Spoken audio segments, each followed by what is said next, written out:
नमस्ते दोस्तों, आज की वीडियो में हम लोग पढ़ने वाले हैं पैथोलॉजी का सबसे कॉमन एंड इम्पॉर्टेंट टॉपिक जिसका नाम है haematoxylin and eosin staining method. कसम खा के बोल रहा हूँ कि आज के पहले आपने कभी भी एच एंड डी स्टेनिंग को इस तरीके से नहीं पढ़ा होगा। आज की वीडियो में हम एच एंड डी स्टेनिंग के सारे कंसेप्ट को क्लियर करेंगे, तो बने रहे हमारे साथ इस वीडियो में। सबसे पहले हम बात करते हैं एच एंड डी स्टेनिंग के प्रिंसिपल की, जिसको हम थोड़ा सा ब्रीफ में पढ़ेंगे। आप सभी को पता है कि H and D staining method में हीमोटॉक्सिलिन न्यूक्लियस को और इयोसिन साइटोप्लाज्म को स्टेन करती है, पर आज हम इसको हर एक स्टेप के साथ समझेंगे और इसके पीछे का पूरा खेल आज आपको पता चल जाएगा। सबसे पहले बात करते हैं रीजेंट्स में सबसे पहले आपको चाहिए ascending grade alcohol, descending grade alcohol, xylene, haematoxylin, 1% acid alcohol and eosin. सबसे पहले बात करते हैं ascending and descending grade alcohol की, जिसको बनाना बिल्कुल आसान है। इसके लिए आपको एब्सोल्यूट अल्कोहल लैब ग्रेड और वाटर की ज़रूरत पड़ेगी, जिसकी मदद से हम असेंडिंग ग्रेड अल्कोहल यानी कि 50%, 70%, 90% और 100% अल्कोहल बना सकते हैं। और इसको हम as a descending grade alcohol भी यूज़ कर सकते हैं, यानी कि 100%, 90%, 70% और 50%।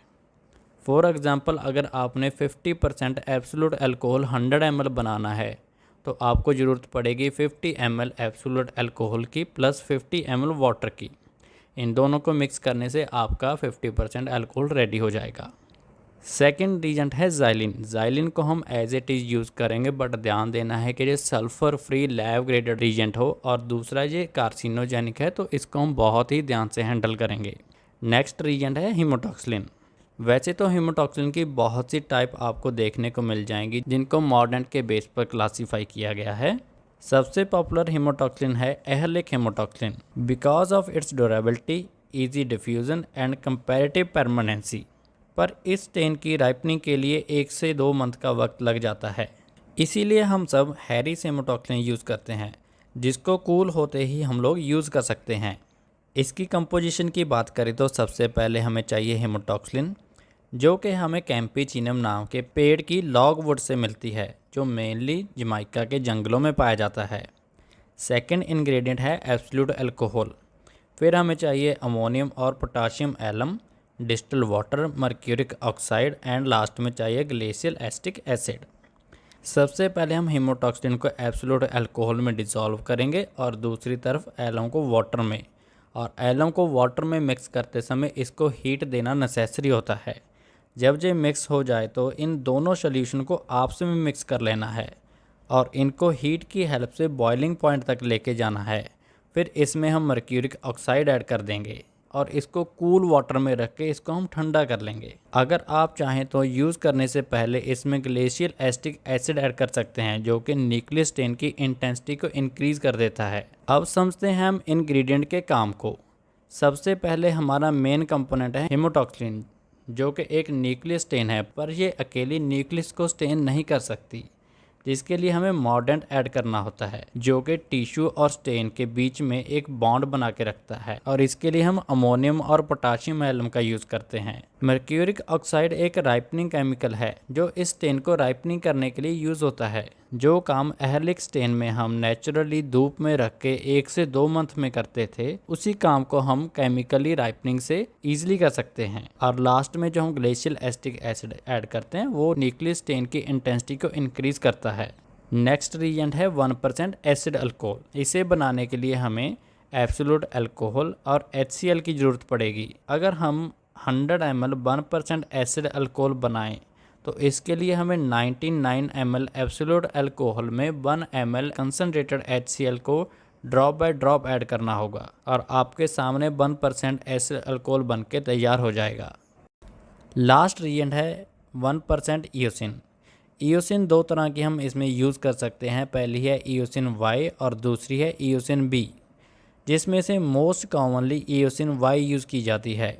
इयोसिन Y को बनाने के 2 तरीके हैं, पहला है एक्वस फॉर्म और दूसरी है अल्कोहल में।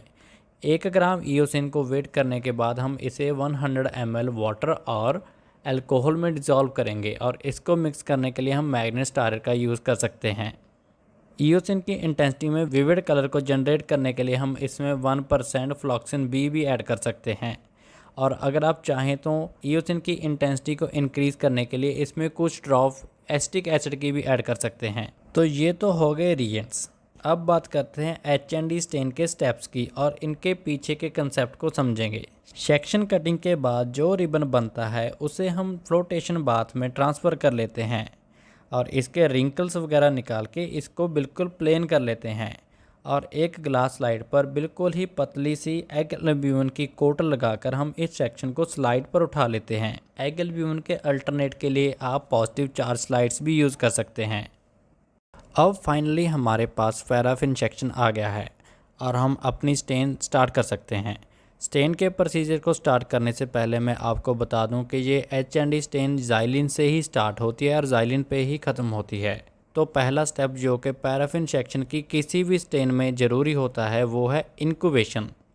हम स्लाइड्स को इंक्यूबेटर में अप्रॉक्सीमेटली 60 डिग्री सेल्सियस पर हाफ एन आवर के लिए इंक्यूबेट करेंगे। ये 60 degree Celsius temperature paraffin wax के मेल्टिंग पॉइंट के कारण डिसाइड किया गया है। मोस्टली पैराफिन वैक्स का melting point 56 to 58 degree Celsius के आसपास रहता है और पैराप्लास्ट का melting temperature approximately 60 degree Celsius होता है। इस स्टेप में हमारा मेन मोटिव है वैक्स को मेल्ट करना। सेकंड पॉइंट है डीपैराफिनाइज। जैसे ही हाफ एन आवर कंप्लीट होगा हम हमारे स्लाइड रैक को ज़ाइलिन में ट्रांसफ़र कर देंगे। ज़ाइलिन के हम 2 बैच रखेंगे और दोनों में 10-10 मिनट हम हमारी स्लाइड्स को डिप करके रखेंगे। ज़ाइलिन एक क्लीनिंग एजेंट है जो सेक्शन में से मेल्ट हुई वैक्स को निकाल देता है और स्लाइड्स पर सिर्फ हमारा टिश्यू सेक्शन रह जाता है। ज़ाइलिन में से निकालने के बाद हम हमारे सेक्शन को हाइड्रेट करेंगे, यानी कि टिश्यू के सेल्स को हम पानी देंगे। पर अगर हम इसे डायरेक्टली वाटर में ट्रांसफ़र करेंगे तो हमारे सेल्स श्रिंक भी हो सकते हैं। सबसे पहले हम 100% अल्कोहल का यूज़ करेंगे सेक्शन में से ज़ाइलिन को रिमूव करने के लिए। फिर हम यूज़ करेंगे डिसेंडिंग ग्रेड अल्कोहल जो कि 90%, 80%, 70% और 50% अल्कोहल। इस ऑर्डर में हम अल्कोहल की कंसंट्रेशन को डिक्रीज़ कर रहे हैं और वाटर की कंसंट्रेशन को इंक्रीज़ कर रहे हैं, जिससे अल्कोहल सेक्शन में से निकल जाएगा और हमारा सेक्शन हाइड्रेट हो जाएगा। फिर हम स्लाइड्स को डायरेक्टली वाटर में हाइड्रेशन के लिए रख सकते हैं।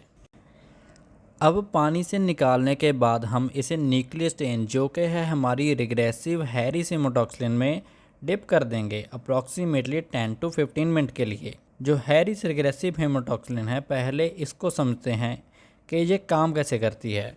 जैसे कि हमें पता है कि हेमोटॉक्सिलिन की पहले ऑक्सीडेशन करनी पड़ती है जिससे कि हेमोटॉक्सिलिन की राइपनिंग हो जाती है। राइपनिंग के बाद हेमोटॉक्सिलिन हेमेटिन में कन्वर्ट हो जाती है जो कि स्टेन का एक्टिव कंपोनेंट है। हेमेटिन एक वीक एनायनिक डाई है जो टिश्यू से स्ट्रांगली बाइंड नहीं हो सकती। न्यूक्लियस स्टेन को एफिशिएंट तरीके से काम करने के लिए मॉर्डेंट की ज़रूरत होती है जो कि आपको पता ही है। इसमें हम मॉर्डेंट यूज़ करते हैं metal salt like aluminium potassium sulphate. इस डाई मॉर्डेंट कम्प्लेक्स को हम लेक भी बोलते हैं और ये लेक एक लार्ज पॉजिटिव चार्ज कम्प्लेक्स बनाते हैं जिसे हम हेमेटिन लेक भी बोलते हैं।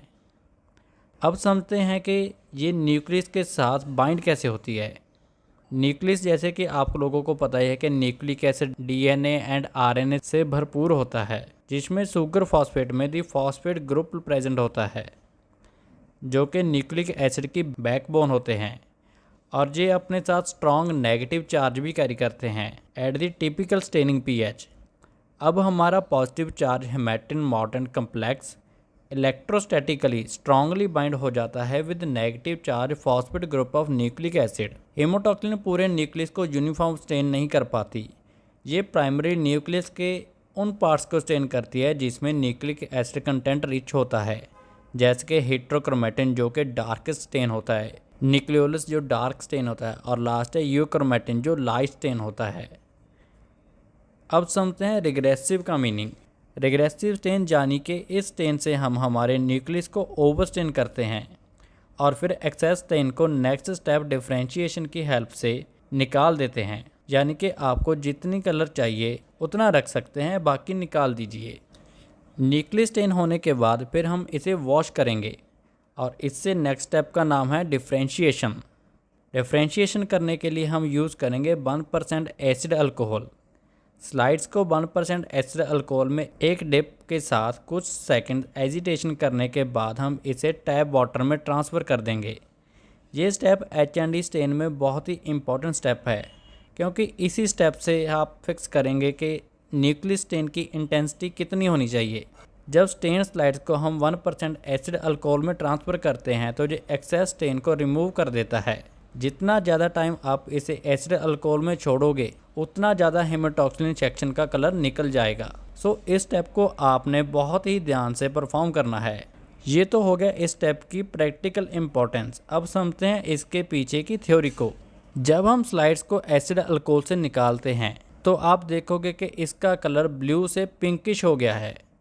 एसिड अल्कोहल में रखने की वजह से सेक्शन की pH एसिडिक हो जाती है, और जब हम इसे रनिंग टैप वाटर या फिर स्कॉच टैप वाटर में ट्रांसफ़र करते हैं तो इसकी pH एसिडिक से एल्कलाइन की तरफ आने लग जाती है, क्योंकि टैप वाटर और स्कॉच टैप वाटर की pH स्लाइटली एल्कलाइन होती है। जैसे जैसे pH एल्कलाइन होती जाएगी वैसे वैसे स्लाइड्स का कलर ब्लू होता जाएगा।